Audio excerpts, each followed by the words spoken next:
নির্মম বর্বরোচিত হত্যাকাণ্ড ঘটানো হয়েছে, সেটা তীব্র নিন্দা এবং তীব্র ক্ষোভ প্রকাশ করছি।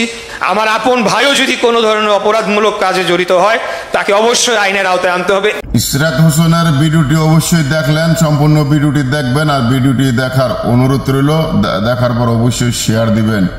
আজকে পুরান ঢাকার সোহাগ হত্যার অর্থাৎ বাঙ্গারির ব্যবসার সোহাগের হত্যা নিয়ে যারা বিএনপিকে দায়ী করতেছেন, আর বিএনপি কি বলতেছে তার আগে তারেক রহমান কি বলেছে সেই ভিডিওটি দেখেছেন। ভাই আপনারা বিএনপি দোষারোপ করেন কেন? যে অপরাধ করেছে সেই অপরাধী, তাকে আইনের আওতায় আনুন, তারপর বলা যাবে সে কোন দলের কোন নেতা। এটা কিন্তু বিএনপিরও বলতেছে। তাহলে তাদেরকে গ্রেপ্তার করা হচ্ছে না কেন? যারা আসল খুনি তাদেরকে গ্রেপ্তার করানো হচ্ছে না কেন? এই সোহাগ হত্যার বিচার হবে? কখনো না। ইতিপূর্বে আমরা স্বৈরাচারী শেখ হাসিনার আমলও কিন্তু দেখেছি, তাদেরকে লোক দেখানোর জন্য 2-4টাকে গ্রেপ্তার করে, তারপর মনে করেন কিছুদিন জেলখানা জেল হাজতে রেখে তাদেরকে অন্তরালে বের করে দেয়। এই জন্যই খুনিরা সারা পায়। তো আমি ভিডিওটা যে জন্য নিয়ে আসলাম, দেখেন ইশরাক হোসেন কি বলে।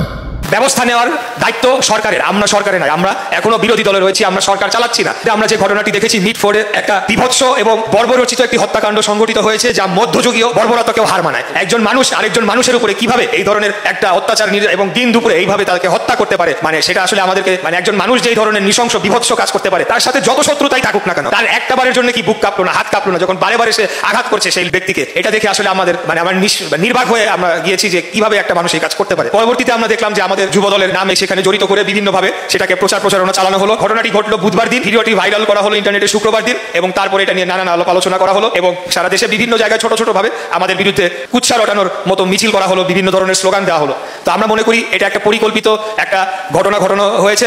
এখানে প্রথমত যে ব্যক্তি এবং যারা হত্যাকাণ্ড সংগঠিত করেছে, যাদের সিসিটিভি ফুটেজ পাওয়া গিয়েছে, তাদেরকে অবিলম্বে বর্তমান সরকারকে খুঁজে বের করে তাদেরকে আইনের আওতায় নিয়ে আসতে হবে। এটা সত্য যে 5 তারিখের পর থেকে বাংলাদেশ জাতীয়তাবাদী দলের কেউ অথবা আমাদের দলের নাম ভাঙিয়ে অনেকেই নানা ধরনের অপকর্ম, নানা ধরনের নির্যাতনমূলক, নানা ধরনের চাঁদাবাজি বলেন বা অপরাধমূলক কার্যক্রমে জড়িয়ে পড়েছে। এর বিরুদ্ধে আমাদেরকে জোরালো ভূমিকা নিতে হবে। বিশেষ করে আমরা যারা বিএনপির রাজনীতি করি এবং নেতৃত্বে যারা রয়েছি, আমাদেরকে কোনোভাবে এদেরকে প্রশ্রয় দেওয়া যাবে না। আমাদেরকে এদেরকে খুঁজে বের করে একজন করে খুঁজে বের করে তাদেরকে নিবৃত্ত করতে হবে এবং তাদেরকে আইনের আওতায় তুলে দিতে হবে এবং তাদেরকে বিচারের সম্মুখীন করতে হবে। আমরা কোনোভাবেই যারা অপকর্ম করছে, এই কয়েকজনের গুটি কয়েক যারা অপকর্ম করছে, তাদের দায়ভার আমরা নিব না, আমাদের দল নিবে না। কেউ ব্যক্তিগত কারণে যদি কোনো ধরনের অপকর্ম করে থাকে, সেটার দায়ভার আমরা দল নিব না। এবং আমরা স্পষ্টভাবে বলতে চাই, এদের বিরুদ্ধে ব্যবস্থা নেওয়ার দায়িত্ব সরকারের, আমরা সরকারের নয়। আমরা এখনো বিরোধী দলে রয়েছি, আমরা সরকার চালাচ্ছি না। এটার জন্য দায়িত্ব রয়েছে আইন শৃঙ্খলা রক্ষাকারী বাহিনী রয়েছে, পুলিশ প্রশাসন রয়েছে এবং বর্তমান অন্তর্বর্তীকালীন সরকারের দায়িত্ব এদেরকে, যারা অপরাধী তাদেরকে খুঁজে বের করে তাদেরকে ধরে তাদেরকে আইনের আওতায় নিয়ে আসতে হবে। তারা যেই দলেরই হোক না কেন, তারা যেই পরিচয় বহন করুক না কেন। আজিজ ভাই বলে গিয়েছেন যে এখন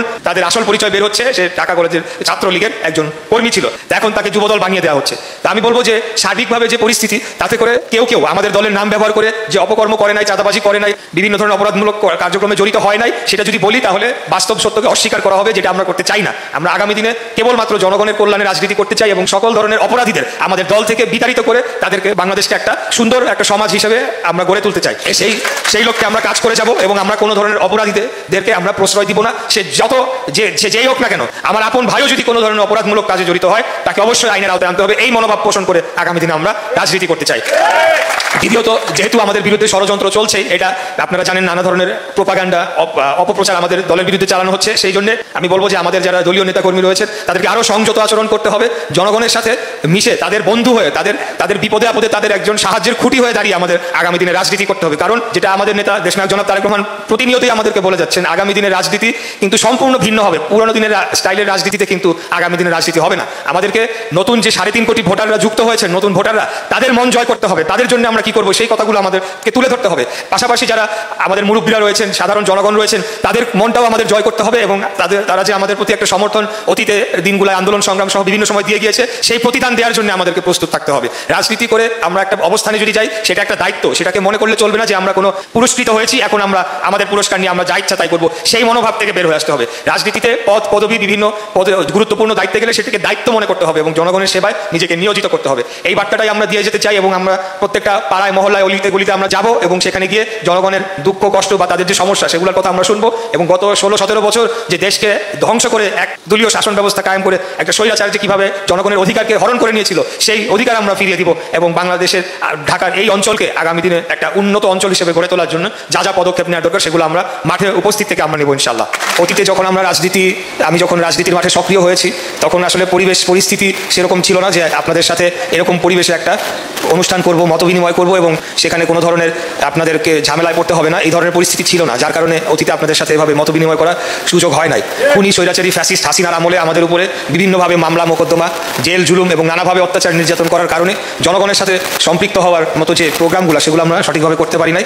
তাই আজকে স্বৈরাচার মুক্ত, ফ্যাসিবাদী মুক্ত, খুনি হাসিনা মুক্ত বাংলাদেশে আপনাদের সামনে দাঁড়িয়ে কথা বলতে পারছি এবং আমার বিশ্বাস যে এটা আমার রাজনীতির পথ চলার শুরু। আমাদের রাজনীতি যারা এখানে রয়েছে, ওয়ার্ড থানা নেতৃবৃন্দ, আমাদের রাজনীতির পথ চলার শুরু এবং সাধারণ জনগণ এবং যারা ব্যবসায়ীরা রয়েছেন এবং এখানকার যারা বাসিন্দা, যারা ভোটার, আপনারাই হচ্ছেন আমাদের মূল শক্তি, মূল চলার শক্তি রাজনীতিবিদদের জন্য। তো আপনাদের সাথে খুব ভালো লাগছে যে কথা বলতে পারছি না। আমি সবাইকে আবারও ধন্যবাদ জানাচ্ছি এবং পাশাপাশি যে নির্মম বর্বরচিত হত্যাকাণ্ড ঘটানো হয়েছে সেটা তীব্র নিন্দা এবং তীব্র ক্ষোভ প্রকাশ করছি এবং অবিলম্বে যারা এর পিছনে দায়ী, যারা এর পরিকল্পনার পিছনে দায়ী এবং যারা সরাসরি যুক্ত ছিল তাদেরকে দ্রুততম সময় আইনের আওতায় নিয়ে এসে তাদেরকে কঠোর বিচার এবং কঠিন শাস্তির মুখোমুখি করা হোক, সেই দাবি জানিয়ে আমার বক্তব্য শেষ করছি। খোদাহাফেজ। বাংলাদেশ জিন্দাবাদ। বাংলাদেশ জাতীয়তাবাদী দল জিন্দাবাদ। আসসালামু আলাইকুম।